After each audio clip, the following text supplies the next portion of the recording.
So Friday night, we prep the entire distillery. It takes us about an hour to prep it. Saturday morning, one of us gets up at 5 a.m., comes in, turns on the 2 mash tuns.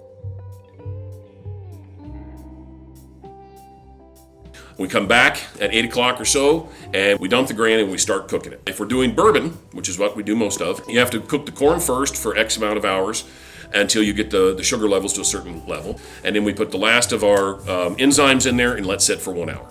And then that's done. We do that for Saturday. We do the same thing for Sunday. And when we're done Sunday, we pump it into that one too. We take a pitcher full of it out. We put yeast and yeast energizer into a pitcher, stir it thoroughly, and we wait for it to get started. We turn the aerator on, which helps the yeast eat the sugars. It's just a bubbler from a fish tank. And then the yeast starts eating the sugars and turning them into alcohol. And by the end of the next week, we start the process again. When we're finished, we proof it down from whatever it ends up at. We take it down to 110 to 115 proof, and we barrel it.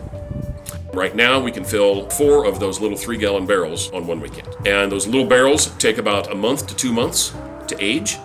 Bicentennial bourbon, you would definitely get very sweet notes. You'll definitely be able to taste the corn. You'll have notes of caramel, vanilla, and some will say there's a touch of pecan. It finishes a nice little heat and a touch of smoke from the wood.